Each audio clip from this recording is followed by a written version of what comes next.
bonjour, bonjour, je suis Henri Navalone. Une question relative à un des écrits qui se trouve dans un de mes bouquins que je dois avouer, j'avais complètement oublié, où effectivement je citais, je crois que c'était lors d'un voyage en Nouvelle-Calédonie, une anecdote où des... quelqu'un tue dans un accident de voiture, je crois, je me souviens plus très bien, l'enfant d'une autre famille. Et donc, ils vont réconforter, les parents vont réconforter l'auteur, on va dire, de l'accident, parce qu'ils considèrent qu'il doit souffrir encore plus qu'eux. Voilà. Et ceci est en lien, bien sûr, avec la tragédie que représente la culpabilité, qui est un fardeau terrible euh, que des personnes peuvent se porter. J'ai vu des gens qui ont perdu un enfant accidentellement parce qu'il s'étouffe dans le berceau, par exemple, et qui ne se remettent jamais de la situation, mais qui en plus, toute leur vie, se culpabiliseront de ne pas avoir été là quand l'enfant, mais c'était pas possible, je veux dire, on peut pas être à 100% présent. Voilà, donc si vous voulez, et il y a une grande différence entre la culpabilité et la responsabilité, euh, parce que la responsabilité, c'est assumer ses actes et s'il y a eu un acte, on va dire, qui a causé on va dire, des répercussions tragiques dans la vie d'autres personnes, eh bien, il va falloir réparer, soit envers ces personnes, soit envers d'autres personnes. Par exemple, vous avez tué un enfant en voiture, vous allez ensuite vous occuper en réparation d'autres enfants. Voilà. Mais en tout cas, ne jamais garder la culpabilité en soi, parce que l'exigence numéro un de l'être humain, c'est d'élever toujours son niveau de vie. Et la culpabilité est extrêmement, elle pompe littéralement l'énergie de vie. Voilà. Donc, la vie, la vie, la vie. Alors, comment expliquer que ces personnes, que ce couple qui vit cette tragédie aille consoler l'auteur de la situation douloureuse. Euh, Si vous voulez, il faut voir que moins les gens sont civilisés, bien sûr, je mets des guillemets entre ce moins civilisé, moins ils sont individualisés. Ça veut dire quoi? Ça veut dire que la conscience de groupe prévaut sur la conscience individuelle. Je disais là que hier, un ami revenait d'un séjour de 8 jours chez les Maasai sur les hauts plateaux du Kenya. Et il avait vraiment un rayonnement extraordinaire de joie, enfin vraiment qui était palpable et transmissible. Et, et voilà. Mais si vous voulez, et donc il disait, les Maasai passent le temps à rire. Voilà.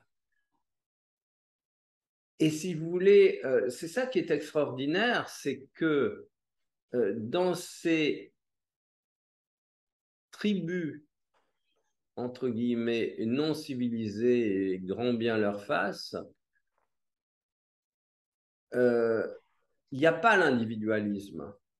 L'individualisme est la résultante de ce qu'on appelle la civilisation. Et l'individualisme entraîne la séparation. Et la séparation entraîne l'isolement. Et l'isolement est une énergie de mort tragique. C'est la pire des choses. Parce que l'être humain a besoin, je veux dire, d'échanges,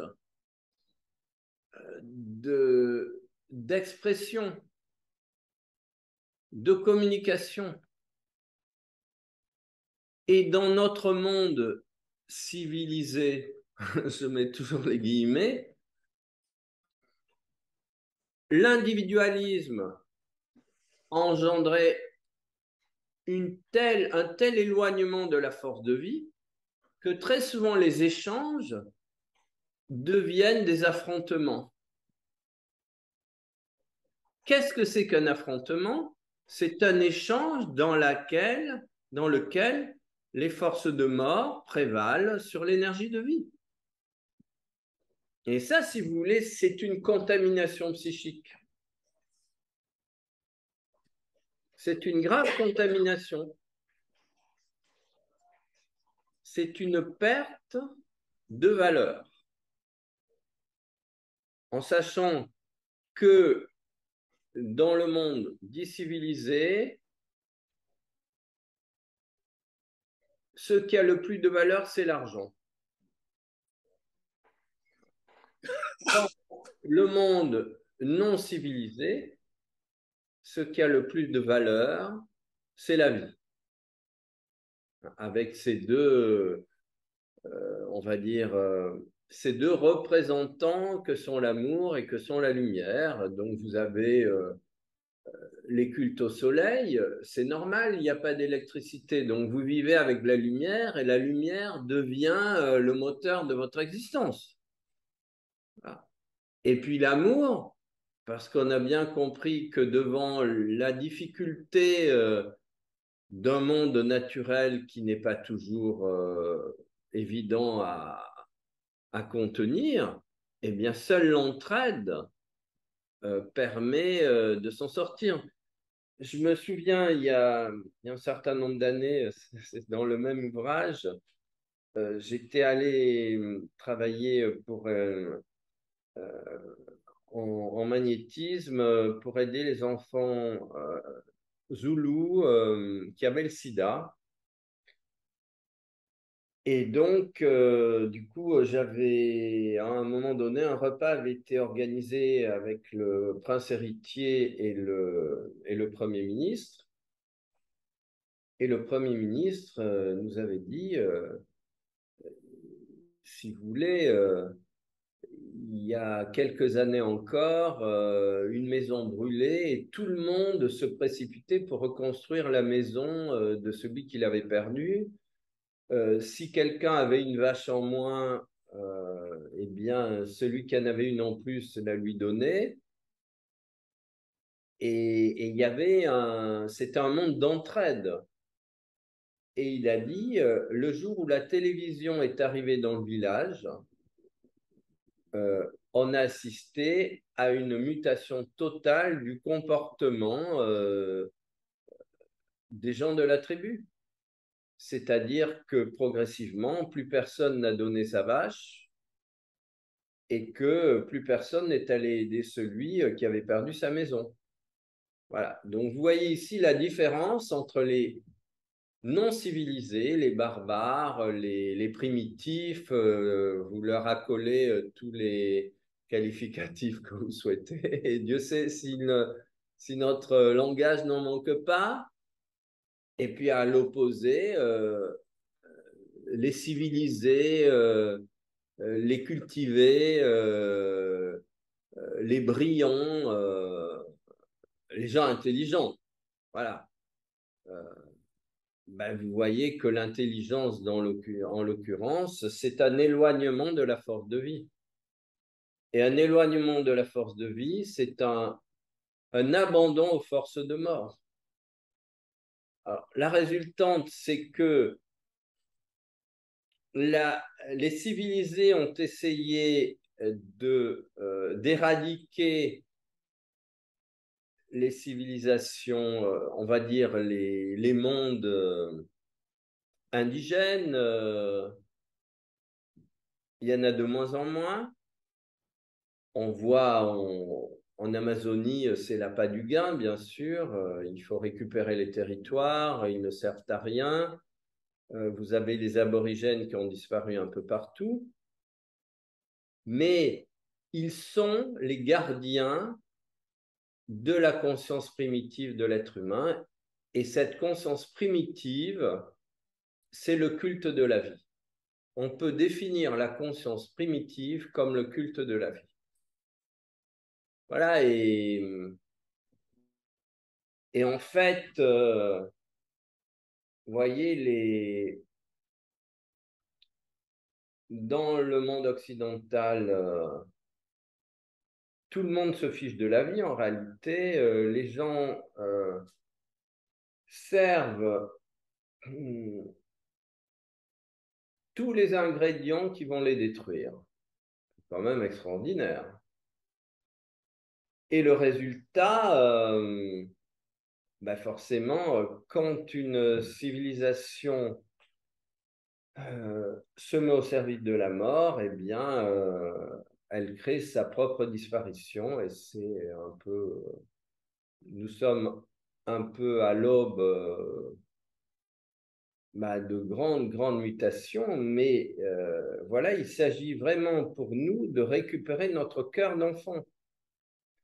Parce que les primitifs, on les considère comme primitifs, parce que souvent on les qualifie de grands enfants. Mais c'est justement là qu'est la clé. Hein, si vous avez des gens imbus d'eux-mêmes, qui ne sourient jamais, qui regardent le monde d'en haut et qui finissent par se prendre pour le centre du monde, eh bien, ces gens-là ont tué complètement l'enfant en eux. Évidemment, ils ne peuvent pas l'apprécier chez ceux pour qui l'enfant intérieur représente le cœur de la personnalité. Voilà, mais qui a raison?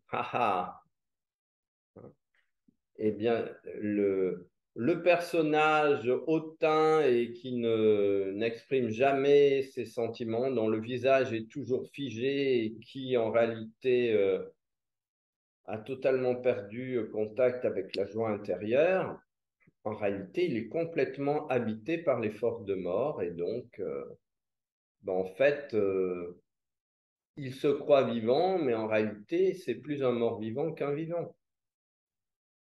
Et voilà, et donc on a énormément à apprendre de ce qu'on appelle les primitifs et vraiment de cette incroyable capacité qu'ils ont de transmettre la joie et d'être vraiment des transmetteurs de la vie.